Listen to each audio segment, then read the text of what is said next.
नियतं कुरु कर्म त्वं कर्मज्यायो ह्यकर्मणः शरीरयात्रापि च ते न प्रसिद्ध्येद कर्मणः। अर्जुन, तू निर्धारित किए हुए कर्म को कर, अर्थात कर्म तो बहुत से है, उनमें से कोई एक चुना हुआ है, उसी नियत कर्म को कर। कर्म न करने की अपेक्षा कर्म करना ही श्रेष्ठ है, इसलिए कि करते रहोगे, थोड़ी भी दूरी तय कर लोगे तो जैसा पीछे बता आए हैं, महान जन्म मरण के भय से उद्धार करने वाला है, इसलिए श्रेष्ठ है। कर्म न करने से तेरी शरीर यात्रा भी सिद्ध नहीं होगी। शरीर यात्रा का अर्थ लोग कहते हैं शरीर निर्वाह। कैसा शरीर निर्वाह? क्या आप शरीर है? यह पुरुष जन्म जन्मांतरों से, युग युगांतरों से शरीरों की यात्रा ही तो करता चला आ रहा है। जैसे वस्त्र जीर्ण हुआ तो दूसरा तीसरा धारण किया, इसी प्रकार कीट पतंग से मानव तक, ब्रह्मा से लेकर यावन मात्र जगत परिवर्तनशील है। ऊपर नीचे योनियों में बराबर यह जीव शरीरों की ही तो यात्रा कर रहा है। कर्म कोई ऐसी वस्तु है जो इस यात्रा को सिद्ध कर देती है, पूर्ण कर देती है। मान ले एक ही जन्म लेना पड़ा तो यात्रा जारी है, अभी तो पथिक चल ही रहा है। वह दूसरे शरीरों की यात्रा कर रहा है। यात्रा पूर्ण तब होती है जब गंतव्य आ जाए। परमात्मा में स्थिति के अनंतर इस आत्मा को शरीरों की यात्रा नहीं करनी पड़ती, अर्थात शरीर त्याग और शरीर धारण वाला क्रम समाप्त हो जाता है। अतः कर्म कोई ऐसी वस्तु है कि इस पुरुष को पुनः शरीरों की यात्रा नहीं करनी पड़ती। मोक्ष से शुभात। अर्जुन, इस कर्म को करके तू संसार बंधन अशुभ से छूट जाएगा। कर्म कोई ऐसी वस्तु है जो संसार बंधन से मुक्ति दिलाती है। अब प्रश्न खड़ा होता है कि वह निर्धारित कर्म है क्या? इस पर कहते हैं, यज्ञार्थात् कर्मणोऽन्यत्र लोकोऽयं कर्मबन्धनः तदर्थं कर्म कौन्तेय मुक्तः संगः समाचर। अर्जुन, यज्ञ की प्रक्रिया ही कर्म है। वह हरकत कर्म है जिससे यज्ञ पूर्ण होता है। सिद्ध है कि कर्म एक निर्धारित प्रक्रिया है। इसके अतिरिक्त जो कर्म होते हैं, क्या वे कर्म नहीं है?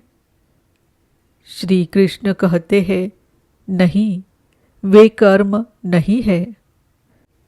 अन्यत्र लोकोऽयं कर्म बंधनः, अर्थात इस यज्ञ की प्रक्रिया के अतिरिक्त दुनिया में जो कुछ भी किया जाता है, सारा जगत जिसमें रात दिन व्यस्त है, वह इसी लोक का एक बंधन है, न कि कर्म।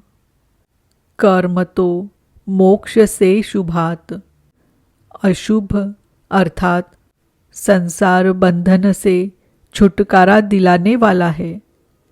मात्र यज्ञ की प्रक्रिया ही कर्म है। वह हरकत कर्म है जिससे यज्ञ पूरा होता है।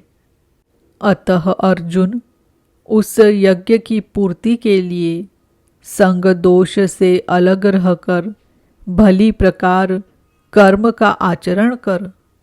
संग दोष से अलग हुए बिना यह कर्म होता ही नहीं।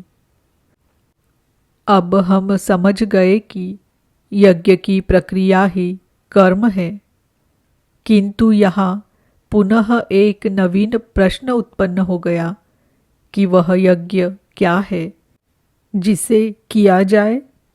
इसके लिए पहले यज्ञ को न बताकर श्री कृष्ण बताते हैं कि यज्ञ आया कहाँ से, वह देता क्या है, उसकी विशेषताओं पर प्रकाश डाला और चौथे अध्याय में जाकर स्पष्ट किया कि यज्ञ क्या है जिसे हम कार्य रूप दे और हमसे कर्म होने लगे। योगेश्वर श्री कृष्ण की शैली से स्पष्ट है कि जिस वस्तु का चित्रण करना है वे पहले उसकी विशेषताओं का चित्रण करते हैं जिससे श्रद्धा जागृत हो। तत्पश्चात वे उसमें बरती जाने वाली सावधानियों पर प्रकाश डालते हैं और अंत में मुख्य सिद्धांत प्रतिपादित करते हैं। स्मरण रहे कि यहाँ पर श्री कृष्ण ने कर्म के दूसरे अंग पर प्रकाश डाला कि कर्म एक निर्धारित क्रिया है। जो कुछ किया जाता है वह कर्म नहीं है। अध्याय 2 में पहली बार कर्म का नाम लिया, उसकी विशेषताओं पर बल दिया, उसमें बरती जाने वाली सावधानियों पर प्रकाश डाला, लेकिन यह नहीं बताया कि कर्म क्या है। यहाँ अध्याय 3 में बताया कि कोई बगैर कर्म किए नहीं रहता। प्रकृति से पराधीन होकर मनुष्य कर्म करता है। इसके बावजूद भी जो लोग इंद्रियों को हठ से रोककर मन से विषयों का चिंतन करते हैं वे दंभी है, दंभ का आचरण करने वाले हैं। इसलिए अर्जुन, मन से इंद्रियों को समेटकर तू कर्म कर, किंतु प्रश्न जो का त्यों है कि कौन सा कर्म करे। इस पर योगेश्वर श्री कृष्ण ने कहा, अर्जुन, तू निर्धारित किए हुए कर्म को कर। अब प्रश्न उठता है कि निर्धारित कर्म क्या है जिसे हम करें। तब बताया कि यज्ञ को कार्य रूप देना कर्म है। अब प्रश्न उठता है कि वह यज्ञ क्या है। यहाँ यज्ञ की उत्पत्ति विशेषता बताकर शांत हो जाएंगे और आगे अध्याय 4 में यज्ञ का निखरा हुआ रूप मिलेगा जिसे करना कर्म है। कर्म की यह परिभाषा गीता को समझने की कुंजी है। यज्ञ के अतिरिक्त दुनिया में लोग कुछ न कुछ करते ही रहते हैं। कोई खेती करता है तो कोई व्यापार, कोई पदासीन है तो कोई सेवक, कोई अपने को बुद्धिजीवी कहता है तो कोई श्रमजीवी, कोई समाज सेवा को कर्म मानता है तो कोई देश सेवा को। और इन्हीं कर्मों में लोग सकाम और निष्काम कर्म की भूमिका भी बनाए पड़े हैं। किंतु श्री कृष्ण कहते हैं ये कर्म नहीं है। अन्यत्र लोकोयम कर्म बंधनः।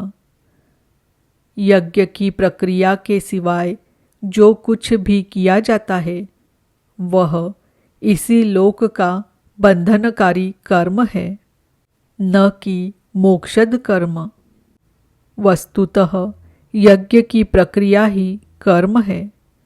अब यज्ञ न बताकर पहले यह बताते हैं कि यज्ञ आया कहाँ से।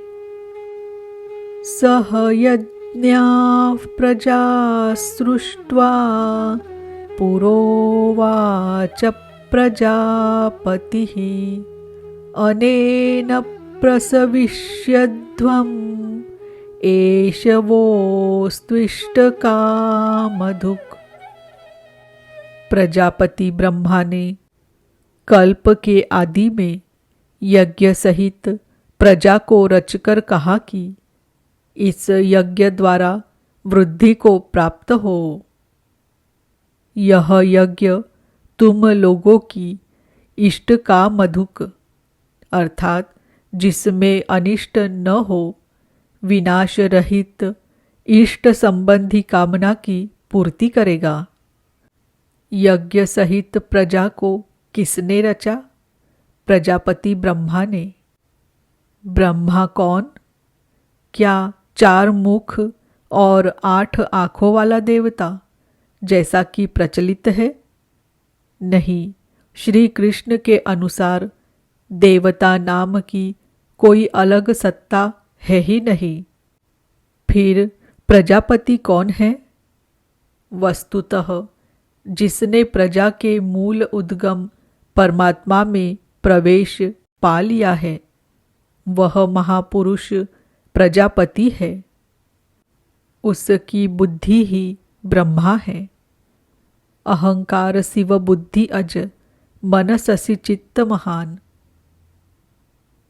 उस समय बुद्धि यंत्र मात्र होती है। उस पुरुष की वाणी में परमात्मा ही बोलता है। भजन की वास्तविक क्रिया प्रारंभ हो जाने पर बुद्धि का उत्तरोत्तर उत्थान होता है। प्रारंभ में वह बुद्धि ब्रह्म विद्या से संयुक्त होने के कारण ब्रह्मविद कही जाती है। क्रमशः विकारों का शमन होने पर, ब्रह्म विद्या में श्रेष्ठ होने पर वह ब्रह्मविद्वर कही जाती है। उत्थान और सूक्ष्म हो जाने पर बुद्धि की अवस्था विकसित हो जाती है। वह ब्रह्मविद्वरियान कहलाती है। उस अवस्था में ब्रह्मविद्वेत्ता पुरुष दूसरों को भी उत्थान मार्ग पर लाने का अधिकार प्राप्त कर लेता है। बुद्धि की पराकाष्ठा है ब्रह्मविद्वरिष्ठ अर्थात ब्रह्मविद की वह अवस्था जिसमें इष्ट प्रवाहित है। ऐसी स्थिति वाले महापुरुष प्रजा के मूल उद्गम परमात्मा में प्रविष्ट और स्थित रहते हैं। ऐसे महापुरुषों की बुद्धि मात्र यंत्र है। वे ही प्रजापति कहलाते हैं। वे प्रकृति के द्वंद्व का विश्लेषण कर आराधना क्रिया की रचना करते हैं। यज्ञ के अनुरूप संस्कारों का देना ही प्रजा की रचना है। इससे पूर्व समाज अचेत एवं अव्यवस्थित रहता है। सृष्टि अनादि है। संस्कार पहले से ही है, किंतु अस्त व्यस्त एवं विकृत है। यज्ञ के अनुरूप उन्हें ढालना ही रचना या सजाना है। ऐसे महापुरुष ने कल्प के आदि में यज्ञ सहित प्रजा की रचना की। कल्प निरोग बनाता है। वैद्य कल्प देते हैं, कोई कायाकल्प कराता है। यह क्षणिक शरीरों का कल्प है। वास्तविक कल्प तो तब है जब भवरोग से मुक्ति मिल जाए। आराधना का प्रारंभ इस कल्प की शुरुआत है।